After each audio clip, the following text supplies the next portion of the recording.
Hello, I'm Jeff Paur, senior writer for RealTime Fantasy Sports, and welcome to another edition of RTSports Weekly. This is my weekly Twitch stream here live on Twitch. We do it every Wednesday at 1 p.m. Eastern Time. You can tune in at jpaur18. That's my Twitch channel, JPAUR18, and that is how you find me on Twitch.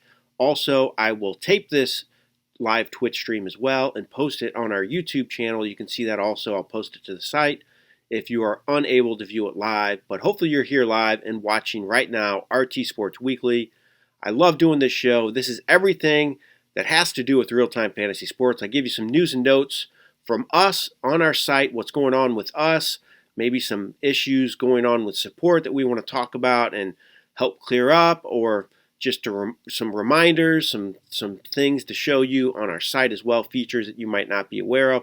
Also, a big reason I do this is to give kudos to all of those in our fantasy championships and doing well. So I like to go over the leaderboards, talk about who's winning, who's at the top of the leaders right now in all these great championships. This week I'm going to look at the fantasy championship, the best ball championship, and this week I'm going to look at another syndicate league. I did this earlier in the stream a couple weeks ago. I looked at our syndicate, our first one. I'm going to look at syndicate part 2. If you're unaware, our syndicate leagues are our big high-stake leagues. Cost $5,000 to get in these leagues, a chance to win $30,000. So I thought I'd take a look at who's winning the syndicate part 2.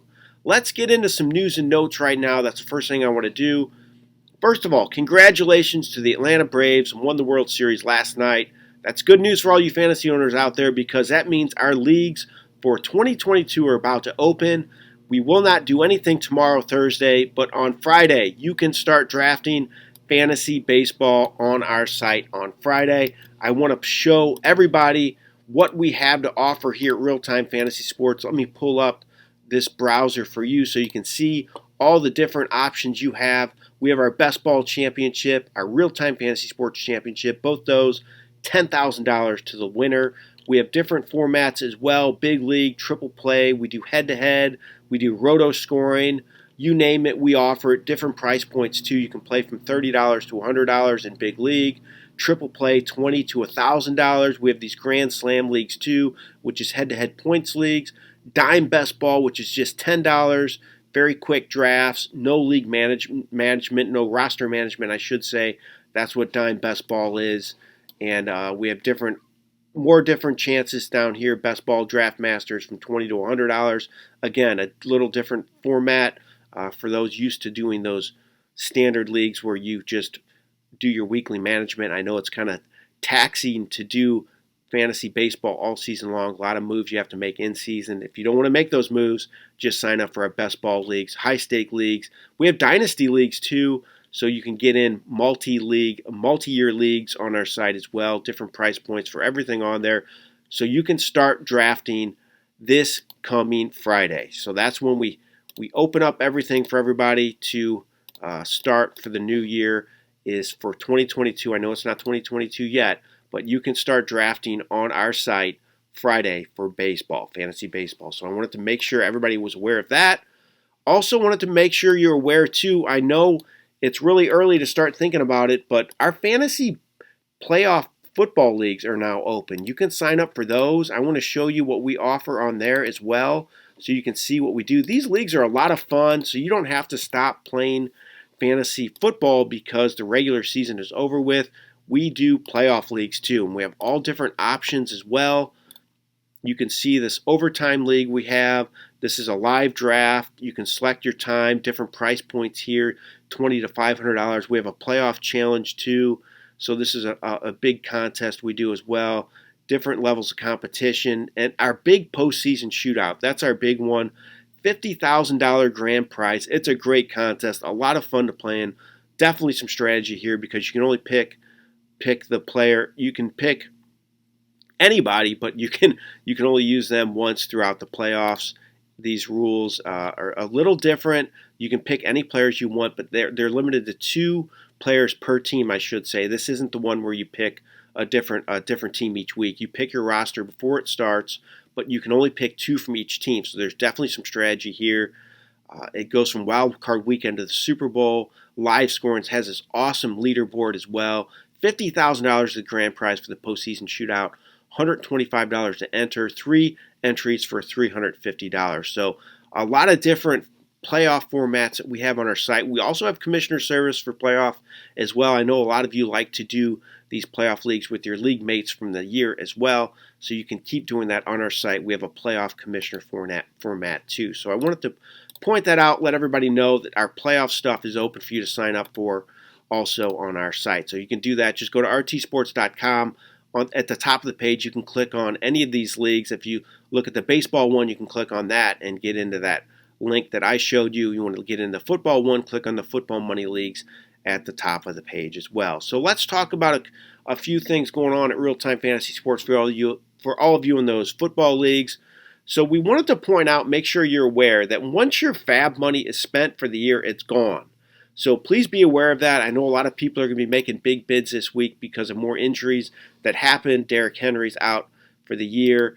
Michael Thomas is now out for the year as well. So there's a couple things happened. A lot of people are probably going to be spending big fab bucks this week in your waiver wire bids, which go on tonight. But just remember, once your fab's gone, it's gone. So just be aware of that, especially as you approach the playoffs. You're going to want to have a few bucks left to make any moves in case more injuries happen. Also, public leagues that allow trading, the trade deadline is fast approaching. Check your rules. There's different trade deadlines for different leagues, so go into your rule settings. You can see when this trade deadline is finished. Again, these are for trading leagues only. Not all leagues are trading on our site, but there are definitely some that we do on our site that's trading, and you can make trades, and a lot of people love to make trades. But remember, the trade deadline's approaching fast. Check your rules to see when your deadline is done. Now let's talk about some NFL news. The big news this morning that broke: Aaron Rodgers tested positive for COVID. He is out this week. Jordan Love's going to make his debut as the starter for Green Bay. We'll see what he has to offer, but obviously a huge blow for the Packers and all you fantasy owners as well, especially if you have like Devontae Adams or anybody else involved in that Packers offense, because it's going to take a hit because Aaron Rodgers is out this week because of COVID. And the news broke, too, that he's unvaccinated. So that's the main reason that he's already been ruled out for this week, because he's not vaccinated. I know there was some talk earlier in the year where he kind of alluded to the fact he was vaccinated, but he's not vaccinated, and that's why he's out for this week for sure already. So that means Jordan Love starts for the Green Bay Packers. Also, Michael Thomas revealed today that he had a setback with his ankle. He's done for the season too. We saw last week Derrick Henry got injured his foot. He required surgery to fix this injury, and he's likely done for the rest of this year. Might be available in the playoffs, but that's not going to help fantasy owners here. So Derrick Henry's done. Calvin Ridley too. He is out for the time being, for the foreseeable future, it looks like, because of mental health issues going on with Calvin Ridley. Hopefully he gets everything straightened out and can get back on the road to recovery, which whatever he's dealing with right now, unfortunate to happen to Ridley, because he's a top fantasy player, but also you got to worry about the person as well here. So hopefully Ridley gets everything straightened out and he gets back on to the straight and narrow and whatever's bothering him right now. So I want to talk about Derrick Henry, though. He's out for the year, and that means they're going to need somebody to start in Tennessee. They signed Adrian Peterson, Dante Foreman as well, but Jeremy McNichols, in my opinion, is the guy to take if you're looking for the back in Tennessee. I think he's the guy to own, mainly because he's the pass-catching back in the offense. He was kind of serving that role even when Derrick Henry was around. He's been getting some catches in that offense, but now he takes over as the pass-catching back, and I think he's going to get more carries as well. Maybe Adrian Peterson gets 8 to 10 carries a game, 6 to 8 carries around that mark, but if you watched him last year, he just didn't look great. I know his numbers weren't horrible, but they were kind of padded by a few good games in Detroit. I don't think he has much left in the tank. He's 36 years old. I think McNichols is the best option for fantasy owners right now. He's going to catch some passes. That helps his weekly floor. I think he's going to get some carries now as well. Could end up getting more carries than Peterson on a weekly basis. And Peterson's not even guaranteed to be on the active roster this first week that he's with the team. He got signed to the practice squad, so we're not sure how that's going to play out. I think McNichols is the guy for now, and he would be the guy I would target on my waiver wire. So I wanted to point that out to all my fantasy friends out there, what my thoughts were on the Derrick Henry situation and who takes over in Tennessee. So how about that trade deadline in the NFL? It was great, right?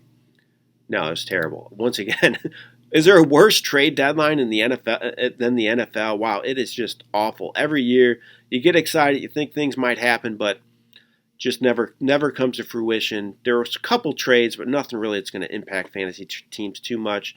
The big one was Von Miller getting dealt to the Rams. That's going to help their defense, obviously. He's a top player, and they're going to have a top pass rush with Miller now going on the outside, Aaron Donald in the middle. So that's going to be a good defense. That's really the biggest trade that happened this week. But overall, just another disappointing trade deadline in the NFL. Also, if anybody has any questions, feel free to put them in the chat. I have no problem with answering them if you have anything at all. If you want to talk about, weekly sit-start stuff, or if you want to ask me questions about the waiver wire or lineup decisions for this week, whatever, I'm open. So if you have any questions at all, please feel free to hit me up in the chat here.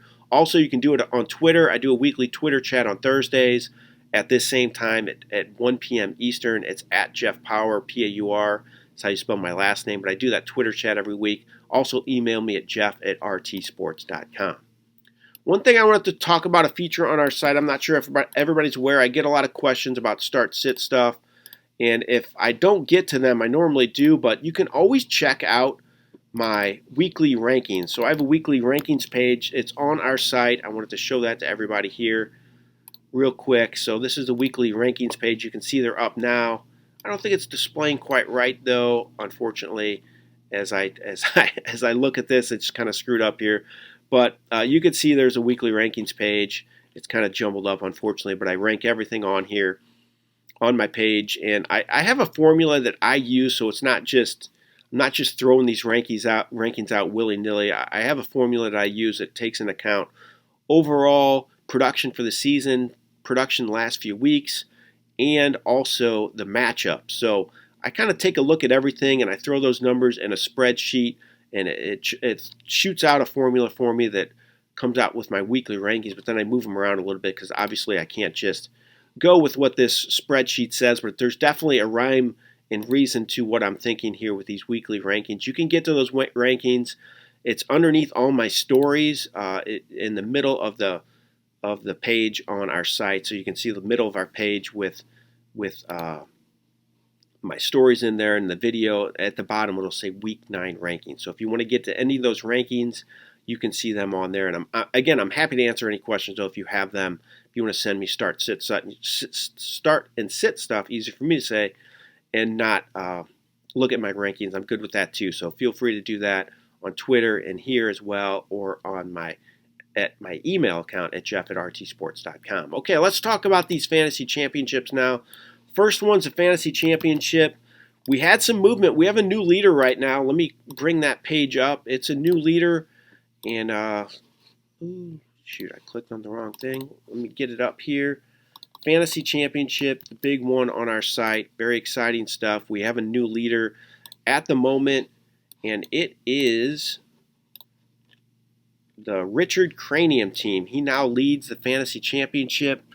He's got about a 13 or so point lead over the second place team, Coyote 23, who's been up there a lot this season, and then Chad Schrader 23, the Cocktails and Dreams team. He was leading the last couple weeks. He now moved down a little bit in the rankings. It's going to be interesting to see though what happens with these rankings now that Derrick Henry is hurt. A lot of this stuff could change now going forward because of this Derrick Henry injury. Obviously, he was carrying fantasy teams throughout the last few weeks with his huge performances. So a lot of these teams that have been up there, I believe, had Derrick Henry on their team. So we're going to have some movement, definitely. Let's look at some of the other leaders. We have Duke Man 73. Then Ready Player One is in 5th. I think he was up there last week as well. I remember that name. We have Richard Mallins has a team up there in 7th now. Pfeiffer in 8th. Candle 25 in 9th. And Jay Perrick 13 is in 10th. So a little movement. We have a new leader at the top. Let's look at this page now, this Richard Cranium team from Kevin001. I want to see who he has on his roster, see if he has Derrick Henry. I don't believe he does. If I already looked at this before I pulled this up here. Let's see. what his team looks like now. Let's look at this team. He had a big week this past week. Korush is his name. Again, I apologize if I mispronounce your name, but he had a big week this past week. Does not have Derrick Henry on his roster. Yes, this team has some great receivers, though. Robert Woods, Cooper Kupp, Deebo Samuel, Jamar Chase. That's a great lineup of receivers. Aaron Jones, Austin Eckler, as well as his running backs. So two good running backs. Quarterback, Jalen Hurts, he's been very good most of the year, but he's been down the last couple weeks. He has Kirk Cousins as his backup. We'll have to see how that plays out for him. His depth isn't great on this roster. Not a lot of great depth at running back and receiver, but man, those starters are really good as you look at for this Richard Cranium team, which is 7-1. Great receivers. He has 3 top 10 receivers in Kupp, Samuel, and Chase, then 2 very good running backs in Jones and Eckler. And don't forget about TJ Hawkinson, too, a very good tight end on this roster. So that's the fantasy championship leader at the moment. Good work to him for leading after 8 weeks of action. So we'll have to see how this leaderboard plays out in the coming weeks with Derrick Henry getting knocked out of action here. Definitely going to impact things. Let's look at the best ball championship now. The leader right now is the Mallins. Richard Mallins is still winning. He has 2 teams in the top 3 overall in the top 10. Then Mensaball, who's been up there as well, he has 2 teams in the top 10 also. Keith Stone is in second now. That's a new name. I haven't seen that recently. And Stroudley is in fourth, another name I haven't seen. Pfeiffer, I believe this Pfeiffer team had a team in the other championship as well. So we have a couple crossovers here. Mallins was overall in the fantasy championship. He had a team in the top 10 there. Now he has 2 teams in the top 3 of this one. This is still the same team that was winning last week for Mallins. His lead has shrunk a little bit, though. He's down to roughly an 11-point lead over the second place Keith Stone team. Let's look at this Mallins roster once again. We looked at it last week, but I want to bring that up here and let everybody see how Richard Mallin has got to the top here of the best ball championship. Good work to him for staying up there for so long, though. It's hard to do in these championships, but he's doing it, and he's had a great team. He does not have Derrick Henry on the roster of this team, so that's good for him. He has Alvin Kamara, Najee Harris, DeAndre Swift, Joe Burrow, Cooper Kupp, Jamar Chase. So really good receivers with Kupp and Chase. Good running backs as well with Kamara, Swift, and Harris. Some depth as well with Corey Davis actually is hurt right now, but Antonio Brown, Mike Williams, and Terry McLaurin were all on his bench this past week. Did not perform very well. And Mark Andrews was another player on his bench because of the bye week. So definitely some great depth on this team for Richard Mallin. He only scored 136 points this past week, though. It's not a huge week, but still good enough to keep him up top of the best ball championship. So good work to Richard Mallin. Still leading it all. We'll have to see what happens after this next week, though. But after 8 weeks of action, again, Richard Mallins is leading it all. I want to bring up the syndicate right now, though. The syndicate is our our ultimate high-stakes league, $5,000. I'm going to bring up the standings of that so everybody can see where it stands after 8 weeks. So Happy Ending Craft is 6-2. He is leading it all. He actually does not lead in points, though. The team it's 4-4. The Double Down team actually leads the league in points of the syndicate with 10,000. Actually, no, I'm incorrect with that. He does not lead the league in points. The second place Falcon Frenzy does, but this Double Down team also has a lot of points as well. So pretty jumbled up here. We have 4 teams 5-3, 1 team 6-2, 2 at 4-4. So it's really anybody's game for the Syndicate 2. This is our high stake leagues. $5,000 wins it all. $5,000 gets in at $30,000 to the winner. So it's $5,000 to get in, $30,000 to the winner. Right now, Happy Ending Craft is winning it, but still a lot to be decided. A lot of teams have a chance in this league near the top of the standings. So it's very exciting how this is playing out, and it should be, because these are a lot of great owners putting a lot of money up, and so we have a lot of guys with a chance still to win it all. Let's look at the team that's winning it all at the moment, see who's on his roster. I want to bring that up for everybody to look at. And here is the roster of that team that won this past week, 127 and 113. Tom Brady, Cordero Patterson, Derrick Henry. Unfortunately, it's Derrick Henry, so that's a big blow to him. Let's see who's on his bench. Saquon Barkley, not good for him as well. He's been out. He does have Jeremy McNichols, though, so that's good. He backed up Henry. He has Devontae Booker, too, so he has some people to help there. His receivers are really good with Keenan Allen, Chris Godwin, DJ Moore. Let's look at his bench. AJ Green on the bench, too, but it's definitely going to be hard for him to keep this grip at the top of the standings because of that injury to Derrick Henry. But Tom Brady, hopefully he can keep playing well for him. That'll definitely help. But it's going to be tough. He's the Derrick Henry owner, and he's going to have to make some moves to make sure that he keeps that lead in the syndicate too. But that's the leader right now, and that's the syndicate too. I wanted to let everybody see that, see what's going on there. Let me go back to myself here, see if we have any questions in the chat. I don't see anything right now, so that's all I have for this week's edition of RT Sports Weekly. Went over the championships, fantasy championship, best ball championship, syndicate as well. Talked about fab money. It's gone if you spend it all. Public leagues, too, for trading. Deadlines fast approaching, so check your rules for that. Also, as I mentioned at the top of the show, baseball opens on Friday here at RealTime Fantasy Sports. You can start drafting. Leagues are going to open up, and I'm sure we're going to fill some drafts right away. People are anxious to get right back into it for the coming 2022 fantasy season. All right, that's my edition of RT Sports Weekly. I thank everybody for joining me. Hopefully, you can join me next week as well. We do this every Wednesday on my Twitch stream, JPower18. This has been Jeff Paur for RealTime Fantasy Sports. Have a great day and good luck in Week 9 of the fantasy football season.